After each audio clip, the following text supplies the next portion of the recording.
The National Electrical Code, or NEC, addresses the practice of stapling Romex wires, specifically types 12/2 and 14/2, to studs and joists. The allowance for placing two wires from separate circuits under one staple depends on specific conditions. According to the NEC, it is permissible to staple two wires from different circuits under a single staple provided both wires are of the same size and type. However, if the wires differ in size or type, the NEC mandates the use of a separate staple for each individual wire. The underlying rationale for this regulation stems from the variance in current carrying capacities among different wire sizes and types. If two wires of disparate sizes are stapled together, the smaller wire is susceptible to overheating, thereby posing a potential fire hazard. This is because the smaller wire may not be able to safely handle the current being drawn by the larger wire's circuit. Furthermore, the NEC stipulates the utilization of staples specifically designed for the size and type of wire being installed. The use of an inappropriate staple type can result in damage to the wire's insulation and compromise its integrity, thus creating a safety hazard. Therefore, it is crucial to adhere to the NEC guidelines regarding staple selection and wire placement. This ensures the safer and reliable operation of electrical circuits within a structure. For example, consider a scenario where two 14/2 Romex wires are running along a stud. Both are rated for 15 amps and have the same insulation type. In this case, according to the NEC, it would be acceptable to secure them with a single staple designed for two 14/2 Romex wires. However, if one wire was 14/2 and the other was 12/2, each would require its own staple due to the difference in wire gauge and potentially different ampacity. The NEC focus on preventing overheating is paramount. Overheating can occur due to excessive current flow or restricted heat dissipation. When wires are bundled too tightly or stapled improperly, heat cannot dissipate effectively, leading to a temperature increase that can damage the insulation and potentially ignite surrounding materials. The NEC addresses these concerns through its stipulations on wire spacing, bundling, and support methods. It is also important to consider the staple type itself. Staples are designed with specific dimensions and materials to ensure they provide adequate support without damaging the wire insulation.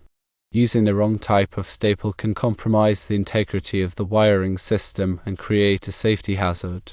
For example, using a staple that is too small or too sharp can cut into the insulation, exposing the conductor and creating a potential shock hazard. Similarly, using a staple that is not rated for the wire type can cause the staple to corrode or break over time, leading to loose wires and potential arcing. In addition to the size and type of wire, the NEC also considers the environmental conditions in which the wiring is installed. For example, in damp or wet locations, the NEC requires the use of wiring and staples that are specifically designed for those conditions. This is to prevent corrosion and ensure the long-term reliability of the electrical system. The NEC is not a static document. It is regularly updated to reflect changes in technology and best practices.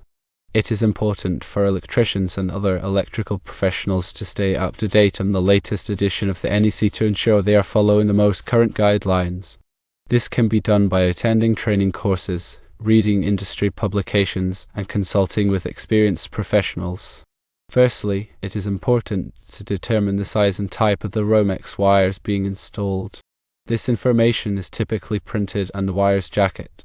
Secondly, select staples that are specifically designed for the size and type of Romex wires being used. These staples should be listed and labeled by a recognized testing laboratory such as Underwriters Laboratories or ETL Semco. Thirdly, when stapling two wires under one staple, ensure that both wires are of the same size and type. If the wires are of different sizes or types, use a separate staple for each wire. Fourthly, do not over-tighten the staples. The staples should be snug enough to hold the wires in place, but not so tight that they damage the insulation. Fifthly, space the staples according to the NEC guidelines. The NEC typically requires that staples be placed no more than 12 inches apart for horizontal runs and 18 inches apart for vertical runs. Sixthly, inspect the wiring after it has been stapled to ensure that the insulation has not been damaged. If any damage is found, repair it immediately. Seventhly, in damp or wet locations, use wiring and staples that are specifically designed for those conditions. Eighthly, consult with a qualified electrician or electrical inspector if you have any questions about stapling Romex wires. The NEC is a complex document, and it is important to understand its requirements before installing any electrical wiring. This ensures the safety and reliability of the electrical system.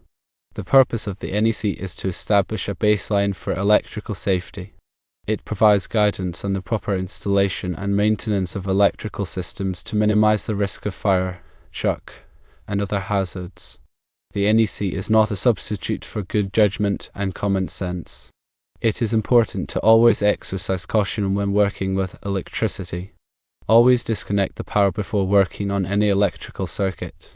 Use properly insulated tools and equipment.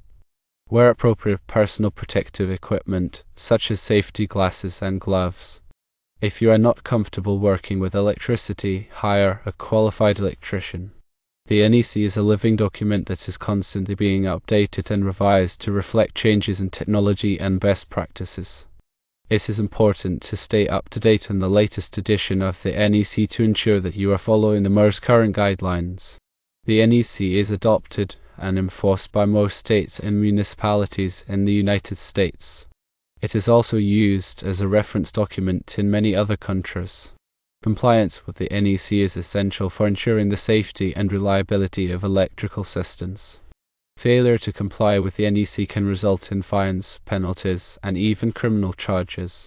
The NEC is organized into chapters, articles, and sections. Each chapter covers a specific area of electrical wiring, such as wiring methods, equipment, and special occupancies. The articles provide more detailed information on specific topics within each chapter. The sections provide specific requirements for the installation and maintenance of electrical systems. The NEC is a comprehensive document that covers a wide range of topics. It is important to familiarize yourself with the NEC before installing any electrical wiring. The NEC is available for purchase from the National Fire Protection Association (NFPA). It is also available online through various subscription services. The NEC is a valuable resource for electricians, electrical engineers, inspectors, and anyone else who works with electricity. It provides the information needed to ensure the safe and reliable operation of electrical systems. Firstly, remember that the NEC guidelines are minimum standards. You may need to exceed these standards to ensure the safety and reliability of your electrical system. Secondly, always follow the manufacturer's instructions when installing electrical equipment. Thirdly, if you're not sure how to do something, ask a qualified electrician. Fourthly, never take shortcuts when it comes to electrical safety.